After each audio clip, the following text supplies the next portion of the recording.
নামধন্য রাজনৈতিক দলগুলো কয়েকটা একাধিক কেন্দ্রীয় নেতৃবৃন্দ আমার সাথে দেখা করছেন, ফোনে যোগাযোগ করছেন। আমি যেন তথাকথিত শিল্পগুরু, ব্যবসায়ী, ফ্যাসিস্ট হাসিনার দোষরগুলোর সাথে আপোষ রক্ষা করে ফেলি। যদি আমার উদ্দেশ্যই থাকতো মামলা বাণিজ্য করা, তাহলে আমি শুরুর দিকে মামলা করে ফেলতাম। এগুলো আমাকে টাকার অফার করে, আমি তাদের সঙ্গে কোনো ধরনের আমি বলছি যে মামলা করলে আমি এখানে মামলা টাকার জন্য করেছি।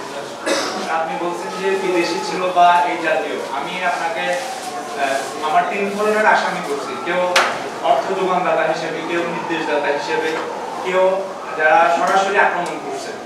আর এটা তো নির্দিষ্ট কোনো মামলা নয়। জুলাই আন্দোলন কেন্দ্রিক ধরেন আমি সর্বপ্রথম আঘাতপ্রাপ্ত হয়ে ঢাকা ইউনিভার্সিটির রাজু ভাস্কর্য 15ই জুলাই, আমি তো সেদিনের জন্য মামলা করিনি। তাহলে তো প্রত্যেকটা পয়েন্টে পয়েন্টে মামলা করতে হবে।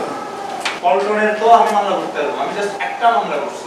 যদি আমার উদ্দেশ্যই থাকতো মামলা বাণিজ্য করা, তাহলে আমি শুরুর দিকে মামলা করে ফেলতাম। আমাকে যে এমন পরিমাণ টাকার অফার করা হয়েছে, আমি আগামী 20 বছর আমার এই টাকা দিয়ে চলে যাবে। আমাকে ওই প্রতিষ্ঠানগুলো এই পরিমাণ টাকার অফার করছে যে আমি একজন স্বাভাবিক মধ্যবিত্ত ফ্যামিলির সন্তান, ওই টাকা দিয়ে আমার চলে, আমার কিছু করতে হবে না। আমি তাদের সাথে কোনো ধরনের আপোষ রক্ষা করি না। আমি যদি আপোষ রক্ষা করতাম, এতদিনের মধ্যে আমি অনেক টাকার মালিক হয়ে যেতাম। আমার কাছে আসছে, আমি কারো কাছে যাই না, কারো ফোনও দিই না।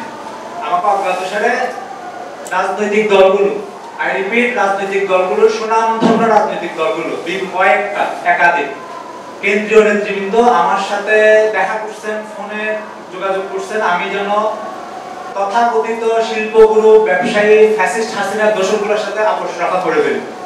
রাজনৈতিক দলগুলো আমাকে বারবার যেন, যখন আমাকে কোনো ধরনের নথি স্বীকার করাতে পারেন নাই, কোনো ধরনের, তখন আমাকে আইনিভাবে ঝামেলায় ফেলছেন। আপনি বলেন 22 দিনে একটা মামলার ফাইনাল রিপোর্ট হয়, আপনি ইতিহাস থাকলেও পাবেন না। জুলাই আন্দোলনের মামলায় দেখেন মামলা কখন ফাইনাল রিপোর্ট দেয়, যদি ঘটনা মিথ্যা হয় বা ঘটনা ব্যক্তি মিথ্যা হয়। আমি এটাকে দিবালোকের স্পষ্ট, আমি জুলাই আন্দোলনে কি পরিমাণ অংশগ্রহণ করছি।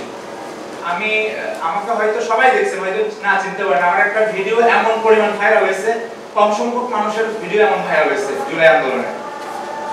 আমি এখন শোনা লাগতেছে আমি মামলা বাণিজ্য করতেছি। মামলা বাণিজ্য করলে আমার পাশে অনেকগুলো মানুষ থাকতো। আমি আর আমার বন্ধুরা আছি, আর কেউ নাই।